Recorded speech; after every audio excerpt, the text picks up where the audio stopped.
Hello, welcome to Age of Water. This video will be all about the ship layout and what should you put on your ship and how to make it as efficient as possible.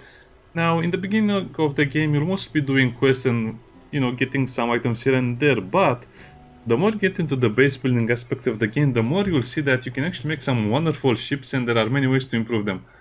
Sadly, it costs a lot of resources. For example, only to make the buildings that produce the items themselves, as you can see, it will cost a lot of resources. Plus, you need to invest some resources as well into the buildings that actually upgrade your items into the better versions that are needed to craft stuff. For example, the building to upgrade your scrap iron or your scrap copper to copper plates will be 3000, 2000, yeah, stuff like that. Plus, it will use energy. That means you need to build some of this stuff, the wind turbines. And what's even worse is that you need to research all of this. So every time you research one of these, it's actually a quest plus the resources. And at some point you just hit a big bottleneck because you need chemical waste and fiber, not to mention a lot of other materials. As you can see, these things will get more crazy the more you play. So yeah, it's going to be a big bottleneck, and only about after 50 hours of the game you will reach tier 3. From tier 3 onwards you can build a lot of useful stuff for your boat. But the tier 1 are mostly researching the buildings, the tier 2 are some items you can use. Let me show you what I mean. You can make basically everything you see in the game through the base building mechanic and the production. But that will kind of be hard, since even to make, let's say, basic wooden shield that is tier 2, you need a lot of fiber and a lot of scrap wood, which means you don't have enough to research the technologies. But you can also research a lot of cool stuff like the cabins and make them. Cabins, the weapon platforms. The guns already showed you, and so many other cool stuff that will be useful to make the ship much better protected. Now, like I said, in the beginning of the game, you'll not worry too much about protection and what items you have on your boat, but later it will become more and more important as you play, because that's the progression.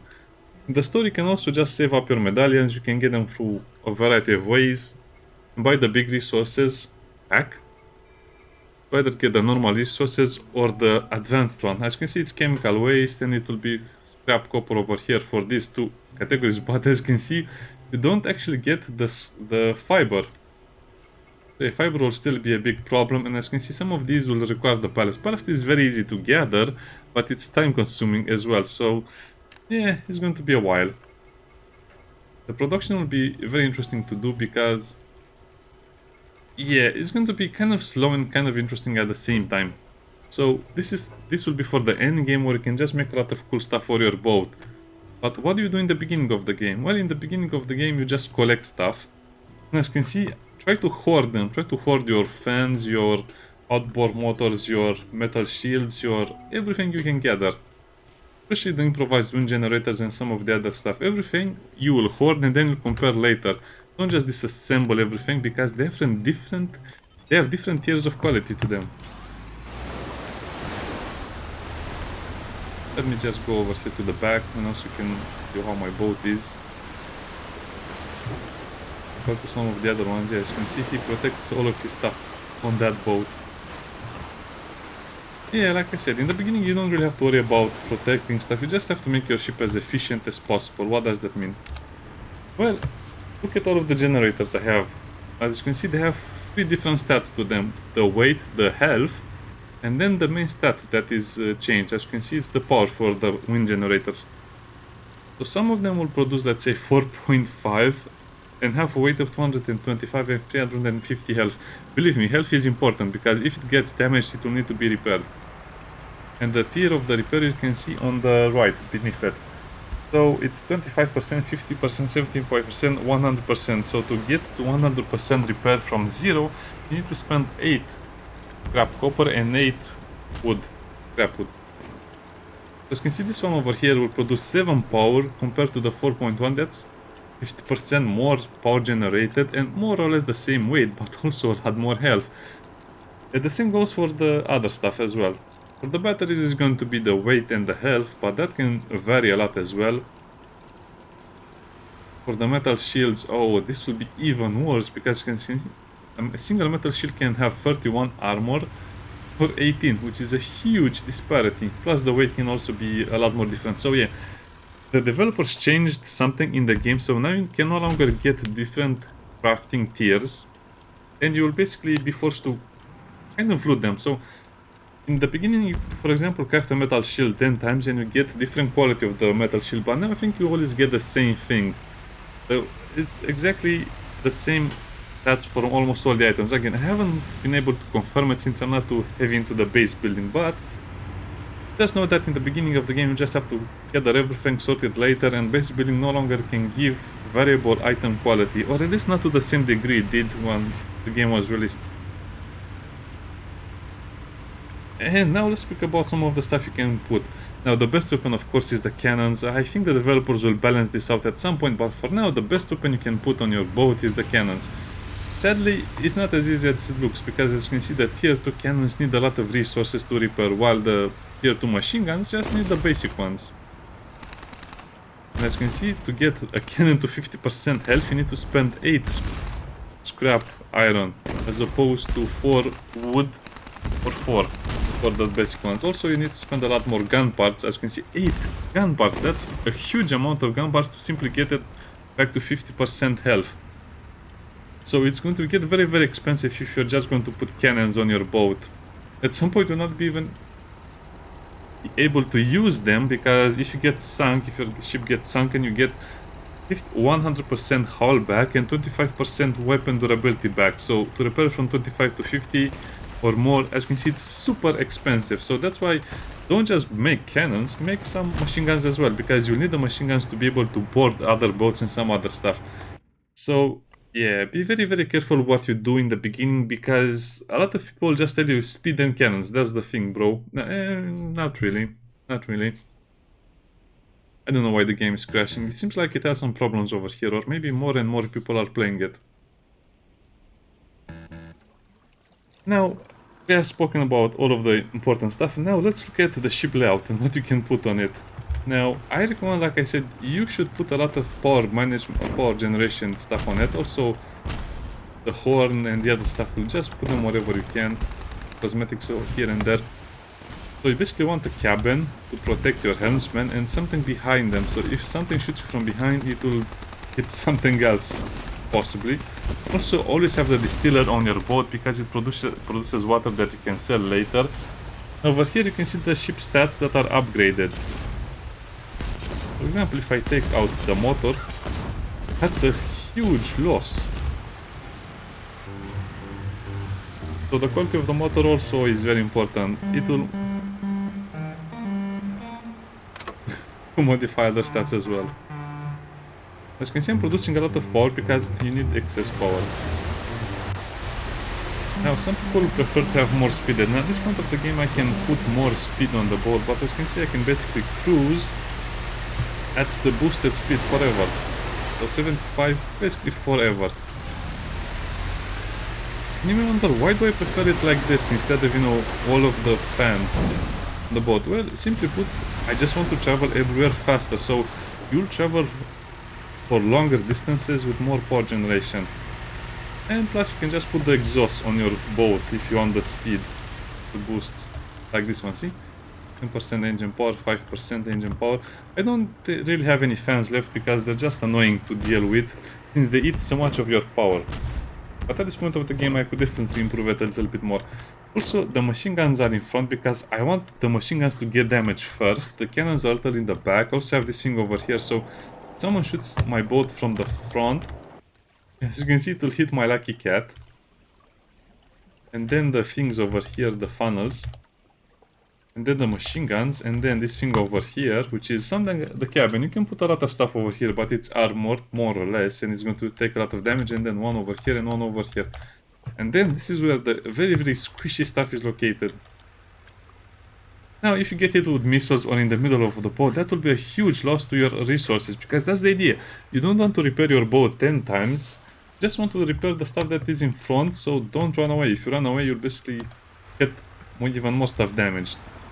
Now, why do I make my boat like this? Well, like I said, I just want to attack, I just want to get attacked from the front, not the back. Now, as you can see, the bamboo shield is not so useful in the beginning of the game, and later on you'll be able to craft the wooden shield level 2. As you can see, it's a massive improvement. It doesn't offer much armor, but it's light and it offers a lot of HP, so, and it's also super cheap to repair.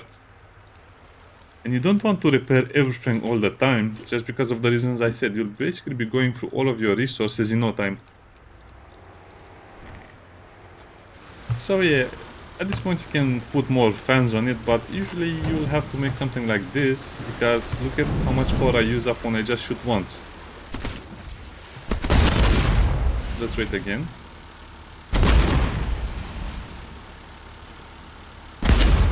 As you can see, I'm basically using about 150 power once I shoot my 5 cannon once. So imagine if you have more cannons than that, or if you don't have as much power generation as I have. It's basically 90 for me. Also, the ships themselves will have the power generation based on other stuff, and also the captain will provide some power if you choose the skills. Anyway, there will be a lot of other things that go into the power generation of a ship. But if you just travel like this for, let's say, 1 minute, and then you arrive here at your destination and shoot your cannons twice, then you'll be out of power. And that's the reason why so many people die so fast in the beginning of the game, and they also cannot get over the balance of the game. I also use my machine guns to basically act as tracers, because it's a lot easier to aim when you can see the machine gun fire. Now you do have to reset your cannons at sometimes. As you can see, they don't fire again, you have to press it again. They don't fire in automatic mode as the machine guns, but it's super easy to guide your shots with the machine guns. Otherwise it's going to be very hard to aim at long distance, so everything has a dual purpose in my boat over here. And that's basically all you need to know about the ship layout in the beginning of the game. And yeah, you have to sort through a lot of items, and sometimes it will get tedious, because look at that, it provides more power, less power, more weight, more HP. So you might want to keep some of the items, don't just dismantle everything. And also another thing related to the shipbuilding aspect, you will have a lot of cosmetics and some other stuff as well. Apparently they do absorb some damage as well. Oh, what happened to my cat? Okay, that's weird. Anyway, doesn't matter. So as you can see, the armor on the ship will be better in the front and lower in the back, because you don't really get hit that much from the back side unless you're fighting in PvP. But if you get hit into the middle section of the ship, it will be a disaster. And also the hull will be metal. This is metal. Okay, what was that thing? Okay, let's also go into the repair options a little bit, because this is also dependent on your ship layout. Now, out of battle, I recommend you have the hull on 100% and the rest 75%. You don't really want to go up to 100% repairs, just because you can save up those resources quite well. In battle, you might want to make it more or less like this. Emergency will be more or less like this. The problem will be that in order to repair while fighting, you need to set someone to repair. The role will be changed to Sailor. Sailor is basically the guy that repairs when you are in combat, but that means they cannot man a weapon. So most people just don't have anyone repairing stuff while they're in combat, because they just can press and hold space critical damage, Captain. to repair. But as you saw, you also need to change some of the people, so not all of them should be assigned to pumping during the emergency. And again, you can play around with this a little bit, but I recommend you just have 2 people repairing. Mostly these 2, because they have repair skills, and the rest of them will be pumping water during the emergency. So that will more or less be enough. Other than that, just make the ship as efficient as possible. Don't worry too much if it's ugly or not. And yeah, the power generation will be much more important, and later on I'll get one of the other boats, like the... I don't know, I forget the anchovy trailer. The brawler torpedo boat. I guess that's the thing I'll want next. And let's look at that layout, because I think this guy has a lot of parts he used to build the ship. Or the anchovy trailer. Yeah, as you can see, the ships will get a lot more armor, then you'll have less items on the ship, but they'll be much better.